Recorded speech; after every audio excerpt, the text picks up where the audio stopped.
Are you there? Can you hear me? Good. Let's begin. Before we do get started, though, I'd like to get a little heavy with you for just a moment, so please bear with me. I'd like to dedicate this video to my mentor, Don, who passed away several years ago, and to all the other people that I'll never be able to speak to again. And I hope that if you're listening now, that you get some benefit from watching this, that you learn something that you're able to apply to your own individuation process and provide value for you in your life and your journey. So, the topic of this chat is the language of astrology. Now, I know that's contrary to popular opinion. Astrology is a language. It is not a science. I've had people try to argue with me that astrology is not a real and legitimate science. Well, no, of course it's not, and I don't know who was arguing that it was. The scientific method is used for testing hypotheses, it's this procedure. But in order to relay your findings, you need a language, right, to communicate with other people. So a language and scientific method are not mutually exclusive. They are not to be compared as apples to apples. They're not contrary to one another. So language is the way that we communicate our thoughts and ideas to one another. And astrology is used for conveying very abstract, complex things such as the human experience, the psyche, the emotions. And our current contemporary psychological method has not really been able to provide us with a precision of language necessary to tackle these topics in a comprehensive and accurate way. A lot of our buzzwords and things come from specific researchers or psychologists or studying particular things and coined their own phrases, so we affiliate those words with them and their theories. We get a lot of psychological words from other languages, and it's just kind of a mishmash. So if you aren't well versed in that specific word, you might not be able to use it effectively. It might get twisted or confused or used inappropriately. So the root of, I would say, pretty much all modern psychology comes from classical cosmology and mythology. So we need to go back and actually learn the foundations of that. And so this lecture is going to provide the basis for all of our work together moving forward. And it's very important for the individual to take the time and really work through this content. So watch this as many times as you need to, take notes, flashcards, whatever your learning process is. Truly internalize this stuff as if it were a language so that we can talk to one another in a more effective way down the road. So the premise of this is tapping into your true potential and expressing it. So we use in astrology archetypes, allegories, metaphors, and symbols as the makeup of the language. If I was to say to you the word orange, what is the very first thing that comes to mind? Do you first think of the color? Do you think of the fruit? What is your automatic association that your brain is going back through its filing system and picking out at the very moment that I say that word to you? Right? That is your association. So what astrology needs to be able to do is convey not only just an image from your memory banks, right? It's going to evoke an entire psychological thought. So when I say a task is Sisyphean, it means a lot of things, right? It's not just, oh, this is very boring, this is repetitive, I don't want to do this. It evokes the entire image of the allegory of Sisyphus and that experience, right, of straining under the effort of pushing the rock back up the hill only to have it fall again and have to retrieve it, right? When a task is Sisyphean, it's not just repetitive, it is crushing, right? So, if you aren't familiar with each of these individual myths, I highly encourage that you go and read anything and everything that you can possibly find about the mythology and cosmology of cultures all around the world. All of these myths are very valuable for conveying details about our human experience. In particular, we're going to focus on the Greco-Roman classics because that is kind of regarded as the standard for us here in the West. That's not to say it is more correct. It is just better cataloged, more complete, so that's what we're going to use as the launching point moving forward. So let's briefly run through the various topic headings that we're going to be going through in this talk. The first thing we're going to be discussing is virtue, and that's meant to be in the sense of classical virtue, Renaissance period, right? So we're going to look at that in terms of the primary virtues and the derivative virtues after that. We're going to talk about those virtues as they correlate to phase of action,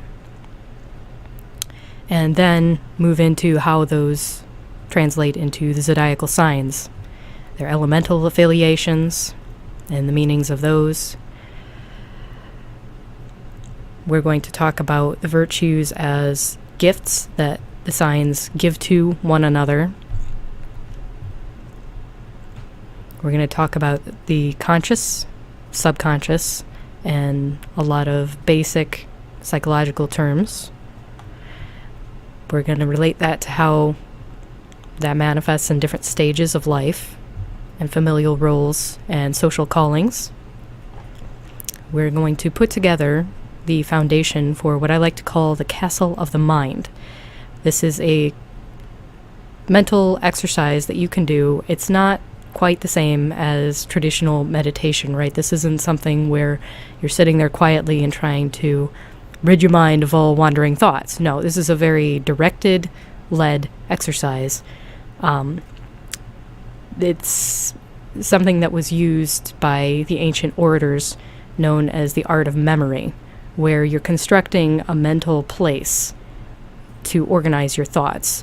It's also known as compartmentalization.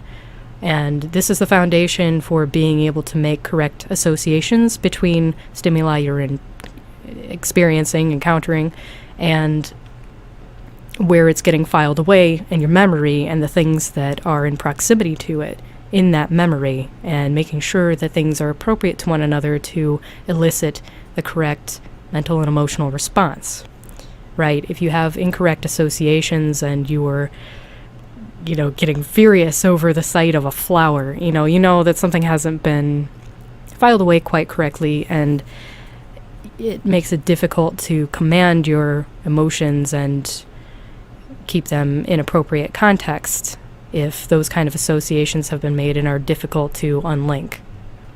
So this is a training exercise for you to be able to have better control. We're going to go into detail about the roles that we play in our different stages of life and how the environment affects our conditioning, the kinds of encounters that we're having at those different stages and what's expected of us.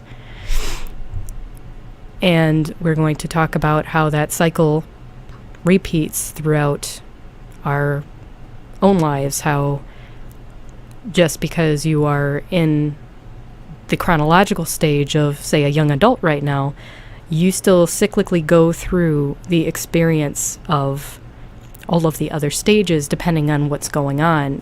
Things are evoking past emotions and regressing you to working through some things that maybe you didn't as a child, or you're gaining some perspective and a preview of what you might be like as an older person and get to sit with yourself and decide, is that the future that I envision? So your mind is constantly going through these these simulations, these what-if scenarios. So those kind of exercises can really strengthen your mental faculties and allow you to make really informed decisions in your day-to-day life, because you've sort of looked at the potential outcomes already, and nothing is coming along and surprising you or catching you off guard, so you don't go into a state of panic, and you can make really good decisions for yourself and what's really good for you.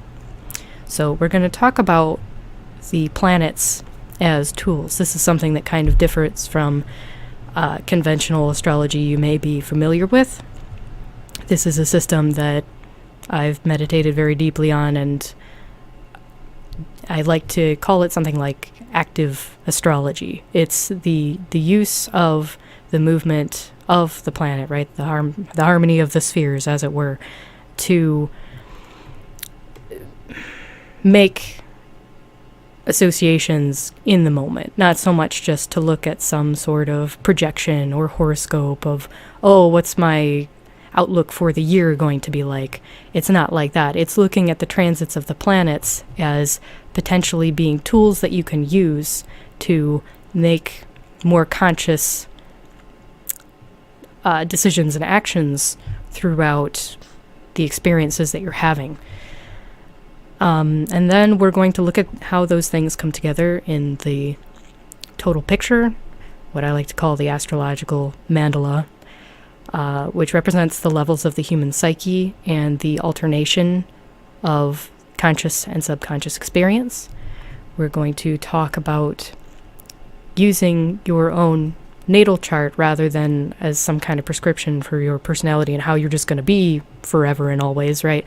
It's going to teach you how to look for patterns and places where you have clusters of planets or have strong aspects as particular strengths or comfort zones that you have, and that can be really informative for you, especially when you reminisce and you look at your life experience and things that you've been through. When you take both of those things into consideration, you can see areas where maybe you don't have as much experience. So it would be really valuable for you to strengthen. You know, if you go through life and approach things you're uncomfortable with, you're afraid of, you're nervous about, all of that can really strengthen and make it so that you aren't afraid anymore. There's just so much that you can do because you're not apprehensive. So when you intentionally seek out experiences that are outside of your comfort zone and realm of experience, you really bring yourself up a level as a total person and better integrate all of these forces within yourself. It's very convenient to just say, you know, there's no part of me that is Gemini at all or whatever. But when you purposely try to pursue Gemini experiences, you are bringing your total person together and the integrity of you up this next level by looking at other people's points of view. It will make it easier for you to humanize and work with, you know, people of that persuasion in the future, and that can be very useful, you know, in the professional sphere and work, in your interpersonal relationships. Just being able to see patterns and recognize them immediately and kind of know a bit about why that person might be acting the way that they are. So we're going to look at ways to derive meaning from all of these patterns of behavior and human experience, basically. Because it's important for all of us as humans to find meaning in what we're doing and the interactions that we're having, you know. So this might be thought of as an existential type exercise. We'll briefly touch on dream reading and psychoanalysis, but overall I find the Jungian system to be very time-consuming. I don't find it to be particularly useful. You know, of course, if you have a particularly significant dream, it's nice to have the tools of this language to go and make meaning of it. I don't think it's necessary to actually go to a psychoanalyst and pay them tons and tons of money to sit there for hours and hours and have them pick apart the dreams. I don't think that's a really good thing in this day and age to recommend. I think it's much better, rather than waiting on a dream to come, to use these active analytical tools at your disposal to just pick apart what you've already got going on, rather than hoping that some amazing, meaningful vision is going to come illuminate, the whole of your traumatic existence. That seems a little melodramatic to me. So we'll talk about finding balance in your conscious mind and subconscious soul, how the cycles, the alternation, you can look for the places that maybe need some work and bring yourself into a better balance. So first off, we're going to do a little exercise that I've created to be sort of an icebreaker for when I've taught this subject before. We're going to talk about virtue as a survival mechanism. All right? So just for fun, do this for real, by the way. Actually think about this for a moment. Press pause and come back, right? Imagine yourself in the wild somewhere. You have no idea where. To the best of your knowledge, there's no one else around, just you alone in the wilderness with physical needs that need to be addressed. What do you look for first? What is top priority, right? Do you look for water, shelter, or food? Think about different stress situations that might occur. A bear attack, harsh weather. Don't worry too much about the whole picture or an extended stay. Just imagine what your very first gut reaction would be. Okay, so actually do this. Take a moment and then come back. And be honest. What is the most important if you can only pick one of these to focus on first? All right? So, these correlate in the following way. People who pursue food first and prioritize that have the primary virtue of strength. This is also known as having cardinal sign, but we won't worry too much about those definitions right now. Think of the virtue. Okay? So food is strength. If you look for shelter, your primary virtue is love. And if you look for water, your primary virtue is wisdom. So let's go through those now. People who react with strength will be more outgoing and less goal-oriented. They are likely to take more risks and move on quickly, relying on their personal vitality to deal with obstacles. They might not have one thing in particular they are looking for. They will waste little time planning and just get out there to see what is available to them. They will then become fixated on things that they find useful or in abundance, such as tools. Food may take a bigger priority over other needs. Scavenging and hunting will be their primary actions in order to preserve their strength. Love people will focus more on shelter and take longer to establish it and make themselves comfortable, gradually venturing out from that central point that was chosen for its stability, not necessarily for its proximity to necessities. It may be a cave or a den that is well fortified and warm. Gathering will play a big role, picking low-hanging fruit rather than risking precious energy on hunting. Wisdom people will be much more specific in their search, relying on prior knowledge to locate water and then a refuge nearby. They will set about making tools and fire, relying on trapping instead of hunting. They may overestimate themselves and their command of mind over matter, but their patience will often pay off with higher quality of food and supplies. They invest more time than the restless power monger, but the amounts that they come up with will likely fall short, as opposed to the love person who tries very hard to stockpile in defense against the elements, and in the hope that someone else will come along. In social situations, they then excel. So, these primary virtues do correlate to the type of sign, cardinal, mutable, fixed. But I want you to think about how these might be playing a role already in your life.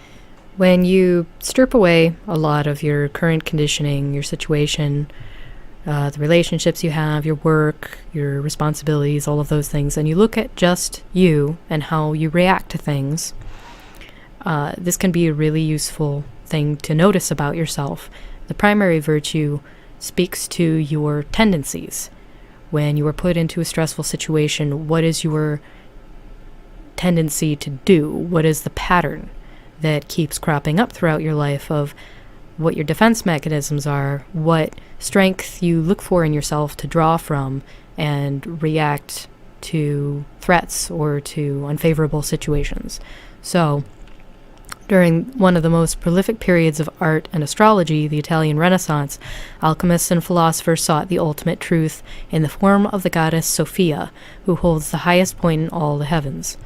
From this root of all virtue stem the three primary virtues: strength, love, and wisdom, which have many synonyms and parallels, but for the sake of this discussion, those will be our terms, and we're going to be very precise with our language and very consistent with the use of those terms in this context, okay?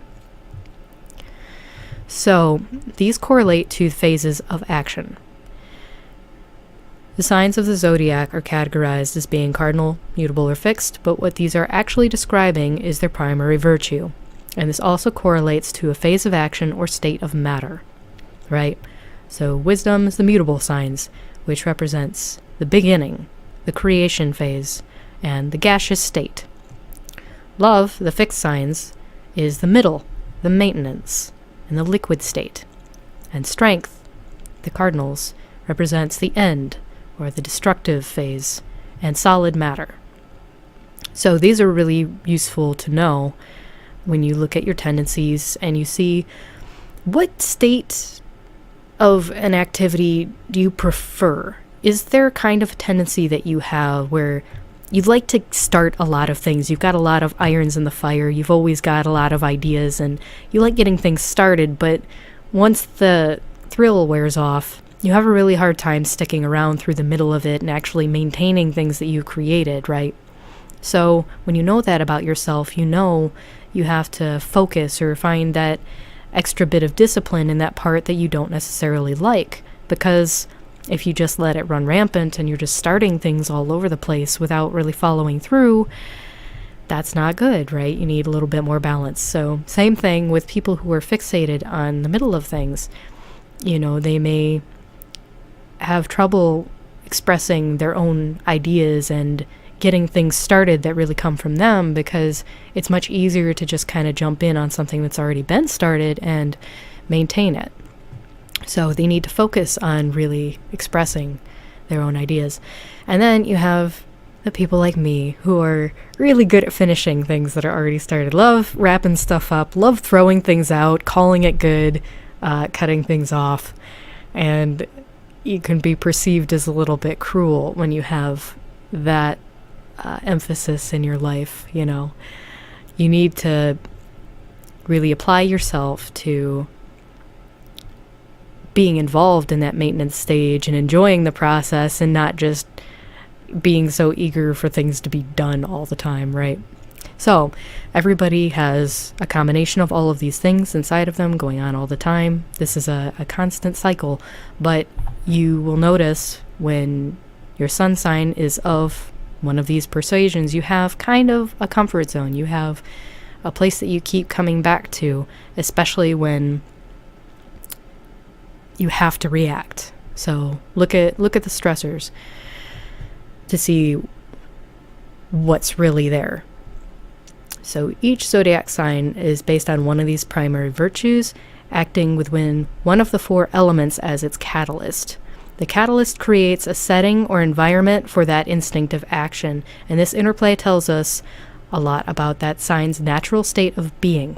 The virtue is the why, and the element is the how, and they form the basis of the individual who, right? Our environment is the where, and our experience is the what. So take a moment. That's a pretty dense chunk right there, but go back over it again. That is as succinct as I can possibly put it.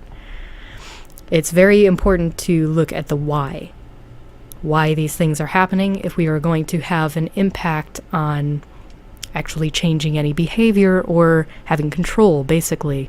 So if you get too preoccupied with the environment as something external to you, as something that's just happening to you, you can't really self-reflect and take personal accountability for your actions, right? You have to focus on what's coming from inside of you and the why. So let's look at the zodiac signs that those correspond to and help bring this elemental concept into focus for you. So the strength signs are Aries, Cancer, Libra, and Capricorn. Love is Leo, Scorpio, Aquarius, and Taurus. Wisdom, Sagittarius, Pisces, Gemini, Virgo. So I've also included here kind of the classical Greco-Roman virtues for comparison, which are a little bit more specific than these overarching primary virtues. Aries is bravery, Taurus, generosity, Gemini, discipline, Cancer, compassion, Leo, loyalty, Virgo, prudence, Libra, temperance, Scorpio, purity, Sagittarius, integrity, Capricorn, fortitude, Aquarius, hope, Pisces, faith. Those all come from very, Christian-influenced Italian Renaissance type virtue language. They are very vague and not the most helpful ever. Like, we kind of hear them and we realize these are good things. For some people, this may be very clear. For other people, this could just be gibberish. So I included it just for reference, but it's not the most precise language that we can use. So let's look, instead of at individual words that are supposed to summarize the whole thing, as the interplay between the primary virtue and the element as a catalyst. So the elements are the medium through which we express ourselves. Earth is associated with the physical realm, with the ability to impress our will upon the environment. Water is associated with the emotional realm, our ability to empathize with others and experience the world with our senses. Fire is associated with the spiritual realm, our ability to derive meaning from our experiences and channel our passion. Air is associated with the intellectual realm and our ability to analyze information and memory. Now, we have two ways to look at the zodiac very systematically, as their primary motivation in their realm, which tells us their latent approach to survival, what we might consider their natural state or comfort zone based on the natal chart, and we can also look at their phase of action and elemental ability, which tells us which part of what processes they prefer to take action in. Okay, let's go a little more in detail with that. So, why are these approaches useful? Because they tell you a lot about a person's behavior, most of all where it stems from, rather than looking at the things that they are doing in a reactionary capacity and trying to work backward. This makes it very easy to identify and modify behavior that has been conditioned and may be out of sync with the rest of the person's individuation process, inhibiting personal development. So, let's say our example person is a Taurus. Instead of getting caught up in the horoscope-based generalizations or assumptions of romantic compatibility or negative traits or any of that, the sun sign gives us valuable insight into their process. Taurus is a love sign in the element of earth, so we know that their comfort zone is more cooperative and in the physical realm. In a survival situation, their instinct is to accumulate trading leverage. They are most satisfied by the middle or the preservation phase of environmental manipulation. Now, when we look at someone who has a typical Taurus problematic behavior, such as hoarding or materialism, we can see the intended virtue of the behavior, right? The generosity that we talked about before.